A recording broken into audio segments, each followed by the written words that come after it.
Well, greetings. This is J.R. Dickey. I hope you're having a great day. If not, hang with me. It's about to get better. Okay, today I'm going to offer some words of encouragement for those of you who have just experienced or perhaps are going through a time of significant loss. Wandering through the phenomenal collection of art in the Louvre Museum in Paris, you can get an odd sense of awe with futility. This former residence of Napoleon is just so packed full of mankind's creative treasures, it just numbs the mind. Crowds gather around the Mona Lisa, while the rooms of Renaissance sculptures are virtually empty. There are definitely popular favorites. After several hours, I discovered mine.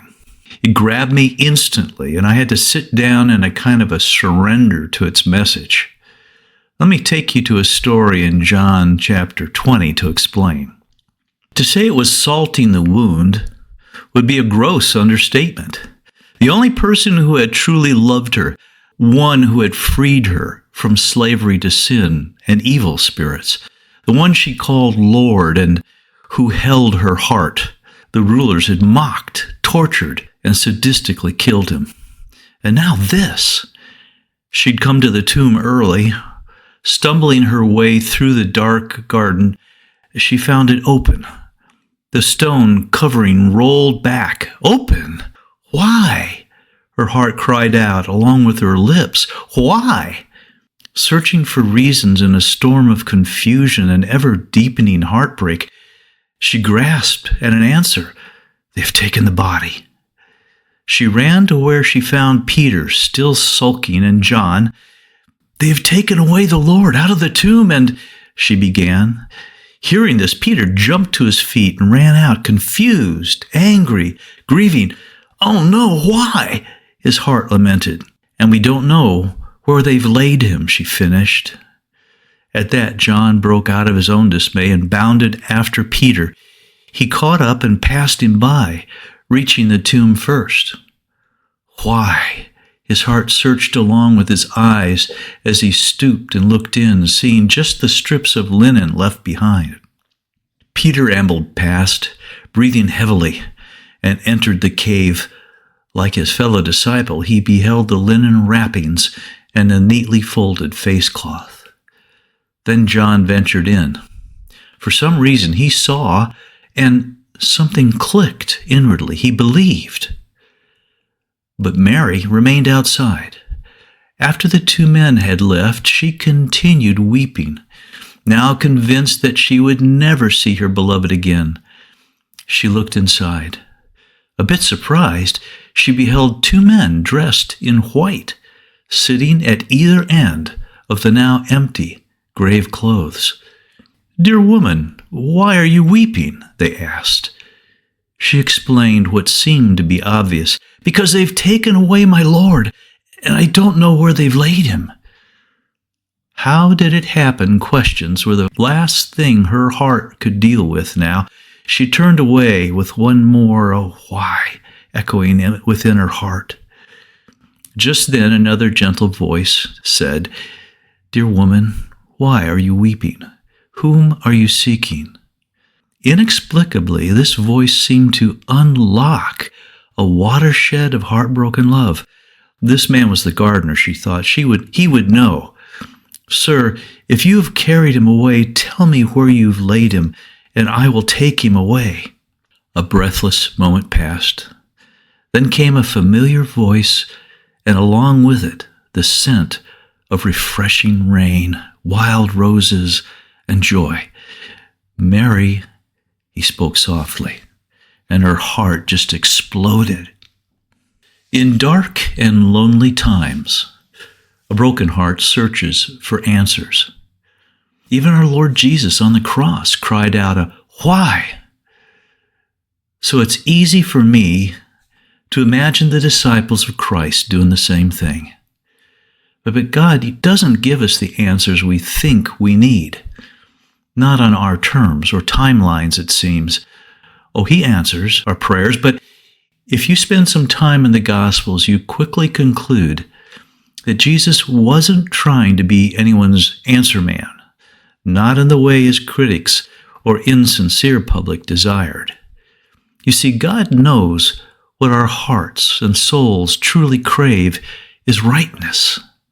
But answers to the whys or wherefores cannot bring redemption, restoration, resurrection, rightness.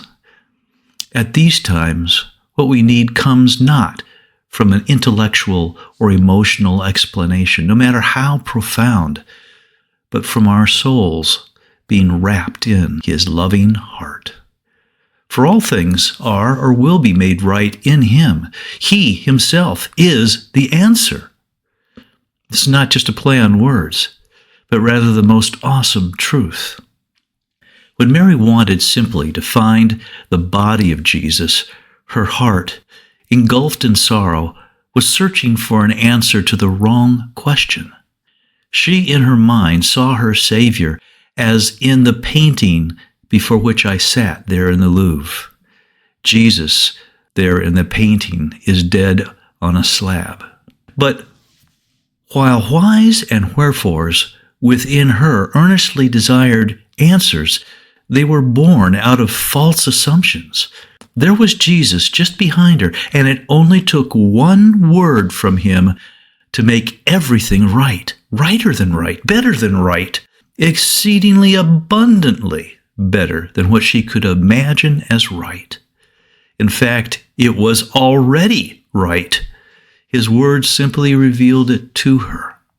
And we are in the same boat with Mary, or rather the disciples, if I can say that, bailing the same water, so to speak. Remember that story? Wondering if our God really cares.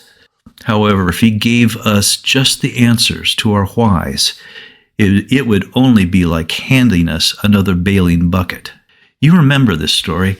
Jesus told His disciples, let's go over to the other side of the lake. And while He was asleep on a pillow, in the stern of the boat, a sudden storm that filled it with water came up, but with a single command, the raging storm was stilled. And we are in the same room with Jairus.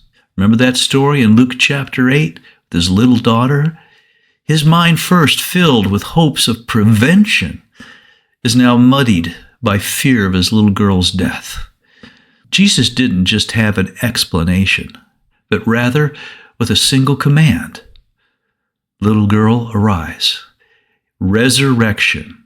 Now, sorrows will come, if they haven't already, for we are living in very treacherous days.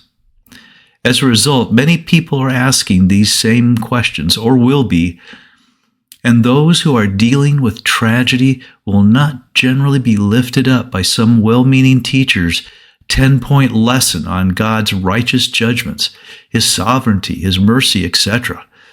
But what hurting people need most is Christ Himself. Not just theological answers to the whys or wherefores, but an honest, intimate connection to the one who but speaks the word and makes it right, or reveals that it is already right. As the birth pangs of these last days get more intense, we must know how to answer. Yes, that's true, but even more so, we must be those who display Christ, His love and compassion. We must lead His children to Him, guide them into His arms. There, held close to His heart, the clay of our souls is fashioned in trust. It's a tender place, for He who came to heal the brokenhearted died with a broken heart Himself, and He rose again. So the tragedy wasn't the end, but the doorway into unexpected joy. Likewise, your hardship, your tragedy, as difficult as it is not the end of joy, the end of love. In Christ, and only in Christ, it will one day soon be understood with a completely new perspective, a resurrection perspective. Looking then at that painting, it hit me. He's not there in that grave, in that condition, even though everyone who knew and loved Him thought He was. He was in that grave. He probably looked much like that. His death was real. The pain was real. The sorrow real. The anguish real. But early on the third day, Jesus, the way, the truth, and the life, conquered sin and death and brought in the real reality, resurrection and eternal life in an indescribably wonderful place. Mary, the disciples on the lake, Jairus and his family, all discovered what we need to realize and hold on to. Jesus ends the whys and wherefores of our burdened hearts, not with explanations, so much as with loving, perfect restoration, making all things right, maybe not here, but absolutely in heaven, a real place, a steadfast promise, a rock-solid guarantee for those who trust in Christ. Meanwhile, let's look eagerly toward heaven and live in genuine expectation. Now, may the Lord grant you peace in the midst of any storm and faith to trust Him. Look for our next podcast or sign up for our feed, and may you realize more of His grace today.